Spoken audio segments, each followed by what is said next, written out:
and they think fossil fuels are causing a problem. I know they're not. Yeah, they'd like to get us. In your consideration of action against Al Gore, I think a very strong case can be made that he should have registered as an agent of a foreign government. He's taken in millions from his hedge funds in England. I will tell my my high-priced lawyers that one. I think they may tell me to go take a coffee break.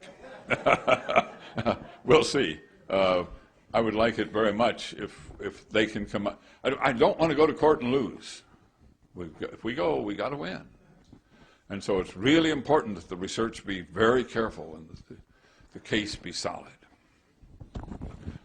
Yes, sir. You were critical in your remarks of President Bush, of John McCain, of Al Gore. You didn't say anything critical of Barack Obama. Well, I mentioned his name is on the list. He was on the list? Oh, you bet he's on the list. Who are you voting for? I would never tell you that. I'm a journalist. In addition to being a meteorologist, I work in a news department, and I have been a journalist for 55 years. And I am very careful to keep my politics out of the office. I will tell you, in our office, I'm at a unique TV station. And while the media is 85 to 90% liberal, there's a real balance in our office. But yet, we had a news reporter Monday morning on our newscast report the death of Jesse Helms. And a black producer who happened to be on camera in the background as the man finished the story with Jesse Helms dead at 93. She went, yes. So much for the objectivity of news. But I try hard. And I wouldn't tell you who I'm going to vote. But you can bet I'm going to vote.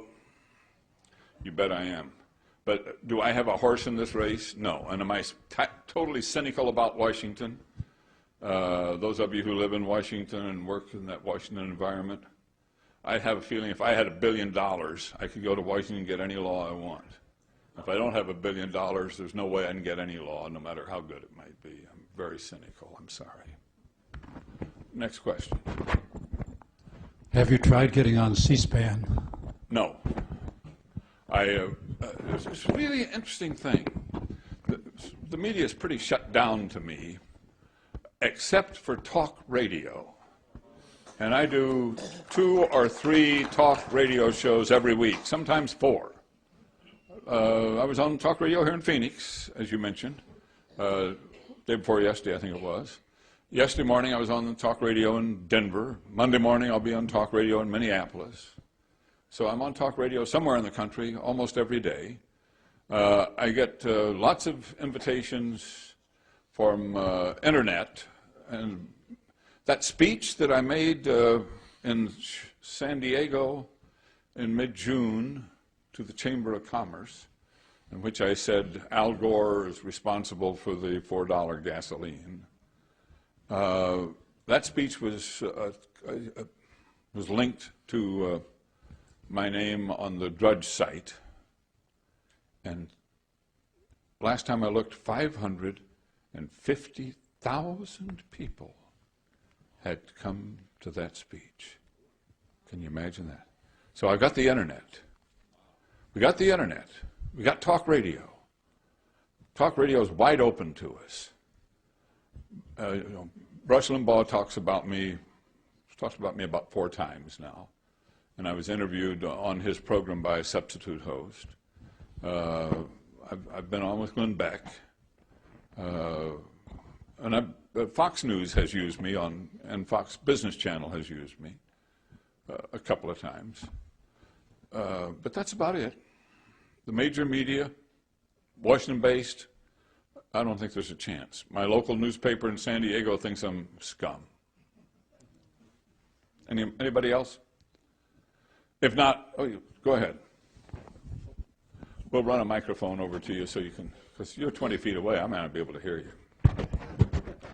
I would think that the Asian countries, particularly China, as you know, and India, would have a great need for debunking this whole theory, given their desire and need to rapidly industrialize their country and therefore use a lot of carbon. How do they account that we don't hear much from them? Well, beats me. I wish I had I don't have an answer to that. You know, we know this is true, but I have not.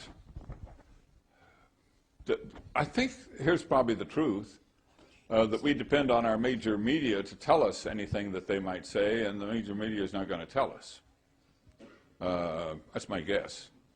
The major media, there probably are things being said that we don't know about. They were exempted by Kyoto Protocol. Yes, they were. Yeah. Mm-hmm. That is why they don't care.